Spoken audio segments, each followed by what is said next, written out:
ಶನಿವಾರದಿಂದ ಪಿಯುಸಿ ವಾರ್ಷಿಕ ಪರೀಕ್ಷೆಗಳು ಆರಂಭಗೊಂಡಿದ್ದು, ಪರೀಕ್ಷಾ ಕೇಂದ್ರಗಳ ಮೇಲೆ ನಿಗಾ ಇಡುವಂತಹ ದೃಷ್ಟಿಯಿಂದ ಧಾರವಾಡ ಜಿಲ್ಲಾ ಪಂಚಾಯಿತಿಯ 3ನೇ ಮಹಡಿಯಲ್ಲಿ ವೆಬ್ ಕಾಸ್ಟಿಂಗ್ ಕೇಂದ್ರವನ್ನು ತೆರೆಯಲಾಗಿದೆ. ಪರೀಕ್ಷಾ ಕೇಂದ್ರಗಳಲ್ಲಿ ನಕಲು ನಡೆಯದಂತೆ ಹಾಗೂ ಕೊಠಡಿಗಳಲ್ಲಿ ಏನೆಲ್ಲ ನಡೆಯಲಿದೆ ಅನ್ನೋದನ್ನ ನೇರ ವೀಕ್ಷಣೆ ಮಾಡೋದಕ್ಕೆ ಸಿಸಿಟಿವಿ ಕ್ಯಾಮೆರಾ ಅಳವಡಿಸಿ ಈ ವೆಬ್ ಕಾಸ್ಟಿಂಗ್ ಕೇಂದ್ರ ತೆರೆಯಲಾಗಿದೆ. ವೆಬ್ ಕಾಸ್ಟಿಂಗ್ ಕೇಂದ್ರಕ್ಕೆ ಭೇಟಿ ನೀಡಿ ಜಿಲ್ಲಾ ಪಂಚಾಯಿತಿ ಸಿಇಒ ಭುವನೇಶ್ ಪಾಟೀಲ್ ಅವರು ವೆಬ್ ಕಾಸ್ಟಿಂಗ್ ಮೂಲಕ ಪರೀಕ್ಷಾ ಕೇಂದ್ರಗಳನ್ನ ಪರಿಶೀಲನೆ ಮಾಡಿದ್ರು. ನಮ್ಮ ಪದವಿ ಪೂರ್ವ 2ನೇ ಕ್ಲಾಸದು ವಾರ್ಷಿಕ ಪರೀಕ್ಷೆಯನ್ನು ನಡೀತಾ ಇದೆ. 3ನೇ ಎಕ್ಸಾಮ್ ಇದು, ಇಂಗ್ಲೀಷದು ಎಕ್ಸಾಮ್ ನಡೀತಾ ಇದೆ. ನಮ್ಮ ಧಾರವಾಡ ಜಿಲ್ಲೆಯಲ್ಲಿ 43 ಸೆಂಟರ್ಸ್ ಅದರಲ್ಲಿದ್ದಾರೆ. ಮತ್ತು 15 ಮಾರ್ಗಗಳು ಮತ್ತು ರೂಟ್ ಆಫೀಸರ್ಸ್ನು ಅದರಲ್ಲಿ ಪ್ರತಿಯೊಂದು ರೂಟಿಗೆ ಕೂಡ ನೇಮಕ ಮಾಡಿದ್ದೀವಿ. ಇವತ್ತು ಇಂಗ್ಲೀಷ್ ಎಕ್ಸಾಮ್ನಲ್ಲಿ 25,215 ಮಕ್ಕಳು ರಿಜಿಸ್ಟ್ರೇಷನ್ ಮಾಡಿದ್ದರು.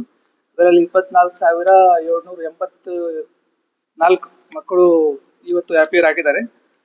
431 ಮಕ್ಕಳು ಇವತ್ತು ಅಬ್ಸೆಂಟ್ ಇದ್ದಾರೆ. ನಾನು ಕೂಡ ಪರ್ಸನಲ್ ಆಗಿ ಕೆಲವು ಸೆಂಟರ್ಸ್ಗೆ ವಿಸಿಟ್ ಮಾಡಿದ್ದೀನಿ. KCT ಕಾಲೇಜ್ನಲ್ಲಿ, ಗೌರ್ಮೆಂಟ್ ಕಾಲೇಜ್ನಲ್ಲಿ ಮತ್ತು KLE ಕಾಲೇಜು, ಇವೆಲ್ಲ ಸೆಂಟರ್ಸ್ನು ವಿಸಿಟ್ ಮಾಡಿದ್ದೀನಿ. ಎಲ್ಲ ಕಡೆ ಶಾಂತಿಪೂರ್ವಕವಾಗಿ ಮತ್ತು ವಿತೌಟ್ ಎನಿ ಇಶ್ಯೂ ಬರಲಾರ್ದೇ ಎಲ್ಲ ಕಡೆ ಪರೀಕ್ಷೆ ನಡೀತಾ ಇದೆ. ಮತ್ತು ಈಗ ನಮ್ಮ ZP ಆಫೀಸ್ನಲ್ಲಿ ಎಲ್ಲ ಸೆಂಟರ್ಸ್ 43 ಸೆಂಟರ್ಸ್ದು ಎಲ್ಲ ಕಡೆ CCTV ಕ್ಯಾಮೆರಾವನ್ನು ಅಳವಡಿಸಿದ್ದೀವಿ. ಅದರದ್ದು ಏನು ವೆಬ್ ಕಾಸ್ಟಿಂಗ್ ಇದೆ ಅದು ZP ಆಫೀಸ್ನಲ್ಲಿ ನಾವು ಸೆಂಟ್ರಲೈಸ್ ಅನ್ನು ಮಾನಿಟರಿಂಗ್ ಮಾಡ್ತಾ ಇದ್ದೀವಿ.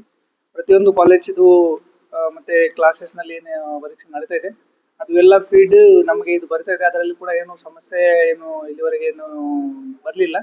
ಆಮೇಲೆ ಏನಾದರೂ ಇಶ್ಯೂ ಬಂದಿದ್ದಲ್ಲಿ ಇಮಿಡಿಯೇಟ್ಲಿ ನಮ್ಮ ಎಲ್ಲ ವೆಬ್ ಕಾಸ್ಟಿಂಗ್ನಲ್ಲಿ ಯಾರ್ಯಾರು ನೋಡಲ್ ಪರ್ಸನ್ಸ್ ಇದ್ದಾರೆ ಅವರು ಇಮಿಡಿಯೇಟ್ಲಿ ಪರೀಕ್ಷಾ ಕೇಂದ್ರದಲ್ಲಿ ಇರತಕ್ಕಂಥ ಹೆಡ್ಸ್ಗಳಿಗೆ ಇಮಿಡಿಯೇಟ್ಲಿ ಫೋನ್ ಮಾಡಿಕೊಂಡು ಈ ಥರ ನಿಮ್ಮ ಸ್ಕೂಲಲ್ಲಿ ಇಶ್ಯೂ ಬರ್ತಾ ಇದೆ, ಈ ರೀತಿ ಸಮಸ್ಯೆ ನಮ್ಮ ವಿಡಿಯೋನಲ್ಲಿ ಕಾಣ್ತಾ ಇದೆ ಅಂತ ಇಮಿಡಿಯೇಟ್ಲಿ ಅವರಿಗೆ ಫೋನ್ ಮುಖಾಂತರ ಮಾತಾಡಿಕೊಂಡು ಇಮಿಡಿಯೇಟ್ಲಿ ಆ ಸಮಸ್ಯೆಯನ್ನು ಕೂಡ ಬಗೆಹರಿಸ್ತಾ ಇದ್ದಾರೆ.